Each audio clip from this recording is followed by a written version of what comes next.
Welcome back, mga kaaldab. Ito na naman po ang inyong lingkod, si Mr. Destiny. At magbibigay po tayo ng pinakamainit na update po ngayon sa social media. Dito mapapansin nyo, mga kaaldab, na talagang sobrang nahihiya at naiilang si Alden Richards sa kasuotan ni Catherine.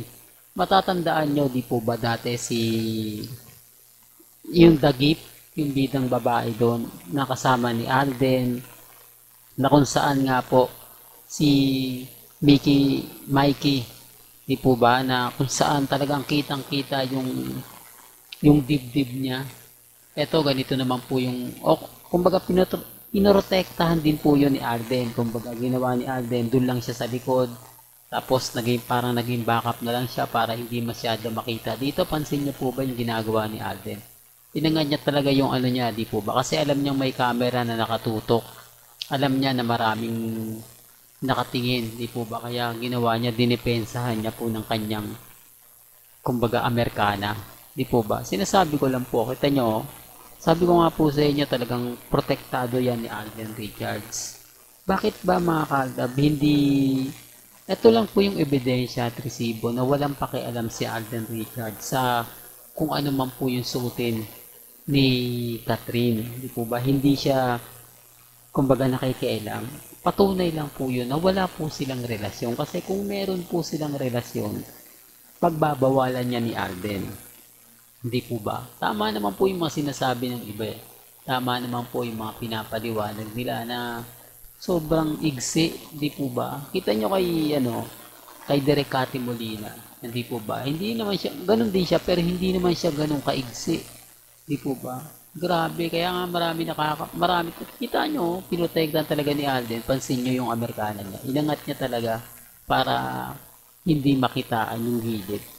Kaya ang sabi ko sa inyo ako, kumbaga, may mga bagay-bagay po na walang choice si Alden eh. Kumbaga, yun ang suit ni Catherine eh. Ang gagawin niya na lang, protektahan. Po ba? Pero pansin niyo po ba na lagi siya, tignan niyo po yung Amerikana niya, kung anong ginawa niya. Inangat niya oh.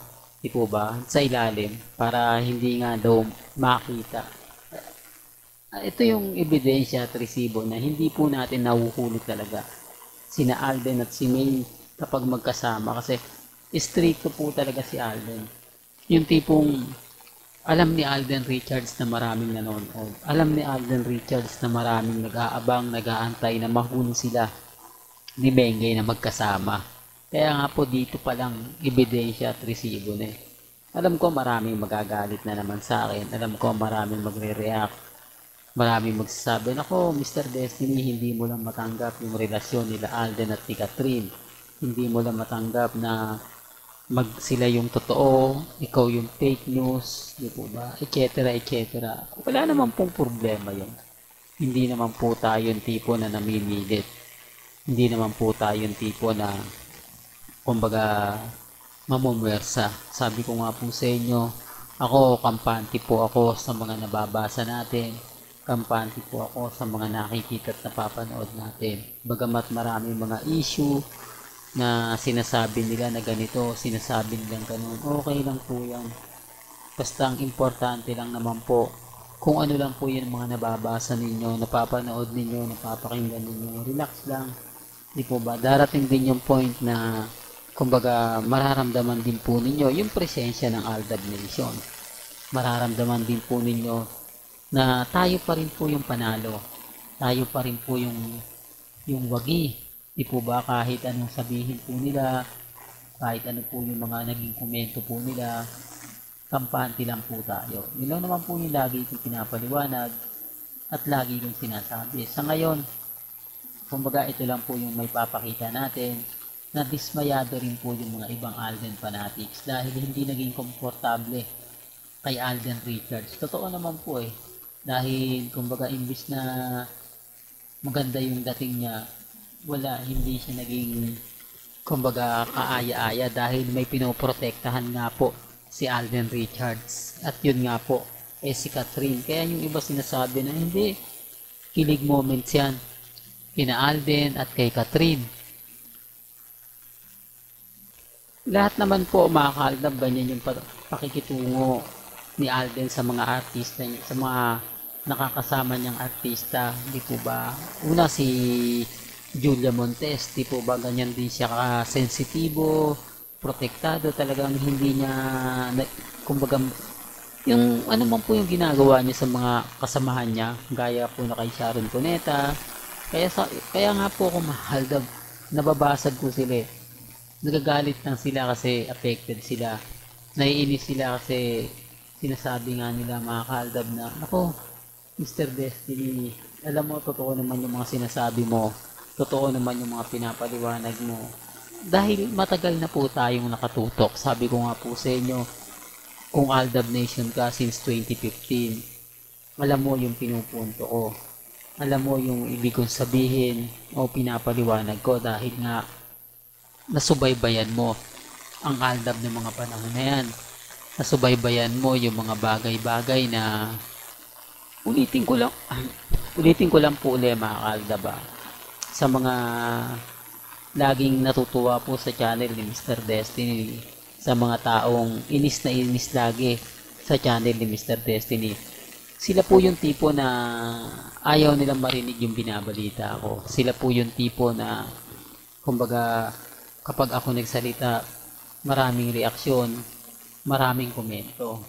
Kasi sa totoo lang po mga kaaldab, ako yung, kumbaga, basta pagka binalita natin, in-update natin, marami talagang affected, maraming naiinis, maraming, kumbaga, galit, kasi nga po, binubulgar natin. Gusto nila yung walang nakakaalam, gusto yung tipong sila-sila lang, di po ba? Kaya nga sabi ko sa inyo mga kaaldab, dito sa channel ni Mr. Destiny, marami po kayong malalaman, marami po kayong maiintindihan, taliwas po sa mga sinasabi ng iba, taliwas po sa mga kumakalat.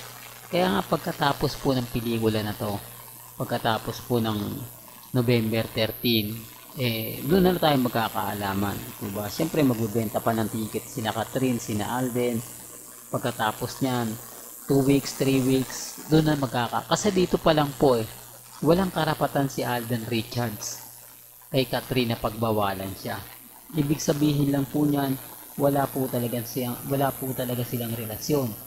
Kahit po sabihin ng iba, magkomento yung iba na kumbaga hindi totoo, hindi ganyan, dito pa lang po mararamdaman nyo na kung merong relasyon sina Alden at si Catherine, hindi papayag si Alden na ganyan yung suot ni Catherine. For the record lang po, walang ganito na lang po ang ating latest updates. Kaya kung gusto nyo pa po ng pinaka-latest at sariwang update, abay tumutok lang po kayo dito po sa channel ni Mr. Destiny para updated po kayo sa mga latest at sa mga bagong video po na ilalabas po natin maya-maya lang. Kaya kung bago ka lang sa channel na to at isa kang true-blooded Aldab Nation na nagmamahal kina Mengay at Isoy, tama po ang channel na pinuntahan mo. Kaya consider na po kitang bagong subscriber. At huwag mong kalimutang i-share ang mga video po natin sa mga mami, sa mga titas, at sa mga senyor. Hanggang sa muli, salamat po sa panonood at pakikinig.